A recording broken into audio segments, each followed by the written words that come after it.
எல்லோருக்கும் வணக்கம். மலர் அம்மா சமையல் சேனல் இன்னைக்கு வந்து சிக்கன் கிரேவி தான் செய்ய போகிறோம். அதுக்கு மசாலாலாம் நம்ம வறுத்து அரைச்சிக்கலாம். ஒரு கடாய் வச்சுட்டா கடாய் நல்லா சூடேறிடுச்சு. இப்போ எண்ணெய் கொஞ்சம் சேர்த்துக்கிறேன். எண்ணெய் காஞ்சிடுச்சு. ஒரு பெரிய துண்டு இஞ்சி வந்து பொடியாக கட் பண்ணி எடுத்துக்கிட்டேன். ஒரு 7 பல்லு பூண்டு எடுத்துக்கிட்டேன், அதையும் சேர்த்துக்கிறேன். ஒரு பெரிய வெங்காயம் எடுத்து நறுக்கி எடுத்துக்கிட்டேன்.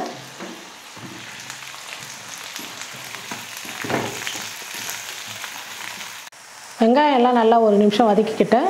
ஒரு பெரிய தக்காளி எடுத்து கட் பண்ணி வச்சுருக்கிறேன், அதையும் சேர்த்துக்கிறேன்.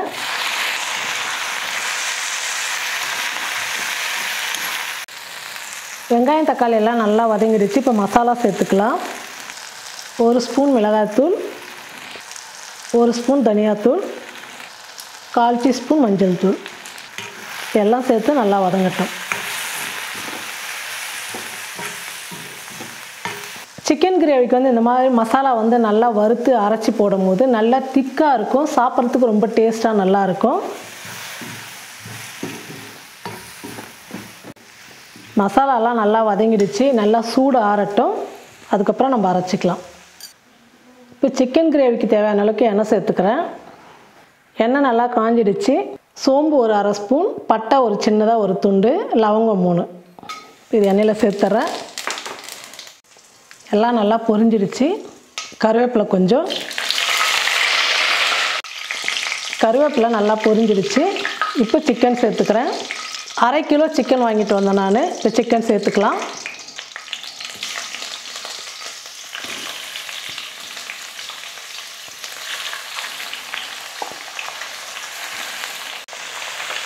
ஒரு 2-3 நிமிஷத்துக்கு வந்து சிக்கன் வந்து நல்லா எண்ணெயில் வந்து நல்லா வதக்கிக்கலாம்.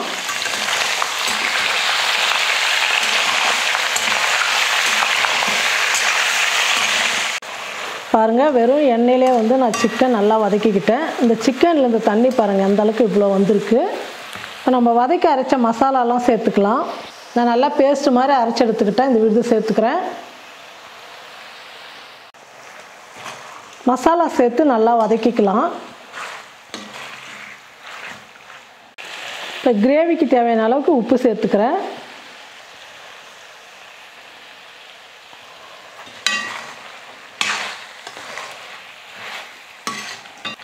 ஒரு 3 நிமிஷம் நல்லா வதங்கட்டும். பாருங்கள், ஒரு 3 நிமிஷத்துக்கு வந்து நான் நல்லா வதக்கிக்கிட்ட மசாலாலாம் சேர்த்ததுக்கப்புறம் இப்போ சிக்கன் வேகத்துக்காக கொஞ்சமாக தண்ணி சேர்த்துக்கிறேன். தண்ணி சேர்த்ததுக்கப்புறம் நல்லா கலந்து விட்டுடுங்க. சிக்கன் நல்லா வேகட்டும். ஒரு தட்டு போட்டு மூடிடலாம். பாருங்கள், சிக்கன் கிரேவி வந்து ரெடி ஆகிடுச்சு. இப்போ கடைசியாக வந்து ஒரு 1/2 ஸ்பூன் வந்து நம்ம சிக்கன் மசாலா சேர்த்துக்கலாம். சிக்கன் மசாலா சேர்த்ததுக்கப்புறம் 1 நிமிஷம் நல்லா வதக்கிக்கலாம்.